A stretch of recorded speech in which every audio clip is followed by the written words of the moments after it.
And tomorrow, April. Two topics. Back on the State of the Union. Typically, when the presidents give their State of the Union address, particularly his first, presidents normally are optimistic when they say the state of our union is. What is the state of our union today? I think it's incredible, and I think that you'll hear that in the president's words tomorrow night. Look, we've got an economy that is booming. ISIS is on the run. We're remaking the judiciary in a way that actually believes in upholding the Constitution. There are some great things happening in this country, and I think you can expect to hear the president talk about a lot of those, not only what we've been able to do in the first year, but all of the great things that we're going to do in the next 7 years after this. On the second topic, I want to go to this issue of black unemployment. One, is the president going to start targeting black unemployment as he's saying that unemployment has gone down over his watch? I've never heard of a targeted approach from this administration. And is this administration aware that the black unemployment rate from December, 6.8%, the white unemployment rate is 3.7%, the Asian unemployment rate is 2.5%, and the Hispanic unemployment rate is 4.9%. The black unemployment rate continues to be higher, and it's actually 2 times that, more than 2 times that, of the white unemployment rate. So is that something that this administration is touting, or they're trying to fix, make an active effort to fix in 2018? Look, I think you can see from the steps that we've already taken that we're trying to fix unemployment for all Americans. That's the point that the president has made time and time again, is that he wants it to be better for everybody. And we've made significant progress in that, both through the number of regulations that have been cut to make this a more job-friendly market, a more job-friendly environment, and certainly adding to that the tax cuts and tax reform legislation that the president led on has been historic in what has happened and in the way that it has helped our economy and certainly helped create jobs across the country. Why did he take issue with Jay-Z then, when he was just talking in terms of black America? He took issue, has he seen my black, and he screamed with caps, all caps, has he seen my black unemployment numbers? Because they're better than they have been, and we're certainly making progress, and we want to continue to do that. Look, we want every day to be better than the day before. And again, certainly for black Americans, for Hispanic Americans, across the board, this is a president who wants life to be better for all Americans, and he's going to keep fighting and pushing for that. And I think you'll hear him talk about that again tomorrow night. John? Thank you, Sarah. The former Attorney General of the United States, Eric Holder, described Andrew McCabe as a dedicated public servant who has served this country well. Would the president, would you describe him in that same manner? Look, I don't have a personal relationship with him, so I'm not going to describe him. I think we've talked about some of the concerns that we have with some of the actions that he's taken. But in terms of anything specific regarding the deputy director, particularly the news reports of today, I would refer you to the FBI. Francesca? The president, based upon past tweets that he's put out regarding Mr. McCabe, does not seem to be a big fan of Mr. McCabe. Is he disappointed that he's leaving his post as the deputy FBI director? I haven't asked him if he was disappointed. I can tell you he didn't play a role in any of that process, and again would refer you to the FBI for any specifics. Francesca? Thank you, Sarah. In one of the president's tweets in December, though, he did say that Andrew McCabe is, quote, racing the clock to retire with full benefits, 90 days to go. So does the president believe that Andrew McCabe should be allowed to retire with full benefits?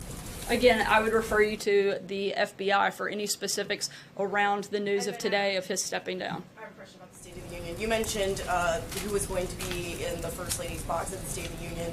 You talked about a lot of the different guests, but I didn't hear anything about the president's family.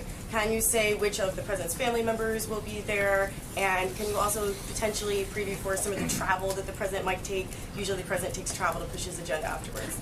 In terms of family, all of the president's children, along with the First Lady, will be at the State of the Union with the exclusion of Barron. I don't believe he will be attending as of right now.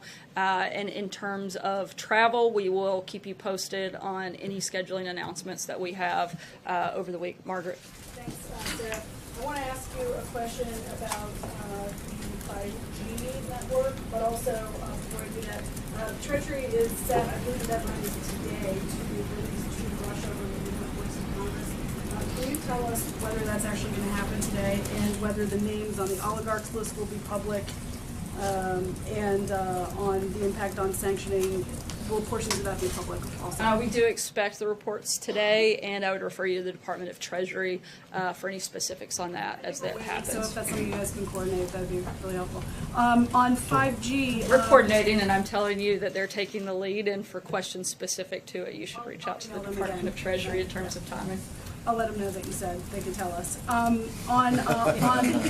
5G, I know there's a lot of speculation about what might happen and whether there is a security case to make for one secure network, but some experts, including the Republican FCC chair, I guess, are a little concerned about the idea of one nationalized network. Can you bring us up to speed on whether that idea is dead or very much still alive, where that stands? Look, as we outlined in our national security strategy, I believe it was actually on page 19, a few people will be proud of me for memorizing that. We discussed the need for a secure network. Right now, we're in the very earliest stages of the conversation. There are absolutely no decisions made on what that would look like, what role anyone would play in it, simply the need for a secure network. And that is the only part of this conversation that we're up to right now. Just one network or multiple possible? Look, there are a lot of things on the table. Again, these are the very earliest stages of the discussion period, and there's been absolutely no decision made other than the fact the need for a secure network. Dave? Thanks, Sarah. Tomorrow night, will the president talk about an urban revitalization plan? As I said before, I'm not going to get into the details beyond what was already discussed last week on the State of the Union, but I do think it's something worth tuning into for all to see. I'll take one last question. Hunter? Thank you, Sarah. So the president has repeatedly touted black unemployment when faced with allegations of racism. Given those numbers, the low black unemployment, why do you think so many in the African American community are still so uncomfortable with the president?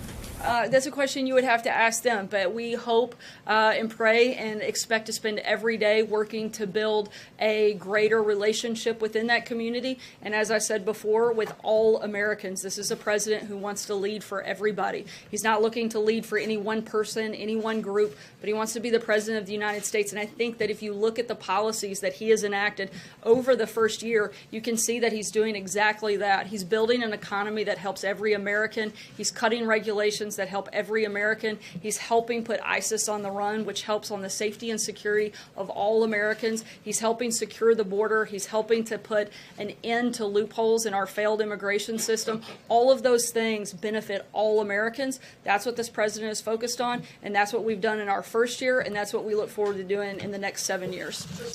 Stepping down as of today, if that is what is being reported. Jim? Sarah, what would you say to critics who believe that this White House and this president have had almost sort of a steady pressure put on the Justice Department, put on the FBI since the president came into office on this special counsel investigation? Whether it be conversations with Jeff Sessions' office about his recusal, whether it be about this desire for Robert Mueller to go away, and now with Andrew McCabe. There were even reports that Rod Rosenstein was also feeling pressure from the White House. It sounds like there are multiple officials at multiple levels who are being pressured by the White House, by the president. What would you say in response to that? I would say what I've said probably 100 times before, and continue.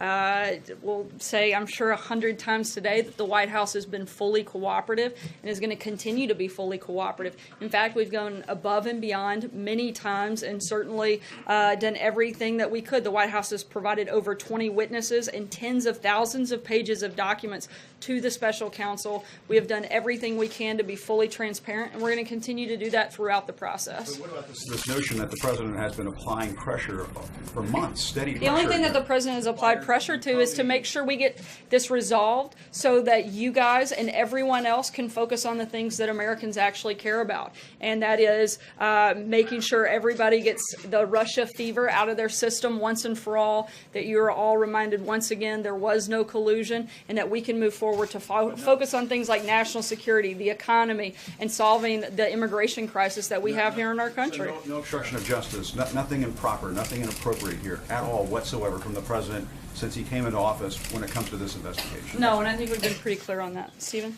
I have a question about the Nunes memo, but first I want to ask you if the President continues to have confidence in the man he appointed to be Deputy Attorney General, Rod Rosenstein. As I've said, when you guys ask this question about number of individuals, when the President no longer has confidence in someone, you'll know. On the memo, you had another question. I do have another question about the memo. The House Intelligence Committee could vote as early as today to release this memo that Chairman Nunes has reportedly crafted. The House rules contemplate that the President would then get 5 days to determine whether he has any cause to object to its public release. What's the current thinking? What's the current level of White House involvement in this decision? Can you shed any light on the process between this White House and Capitol Hill with this question? Look, no one at the White House has actually seen the memo, so it would be hard for us to make a decision or to speak about it before that would take place. Right now, we're letting the House process play out, and if and when it's time for the White House to weigh in, we'll do that through the proper protocol, making sure we follow legal process. But again, we're not to that point in the process yet.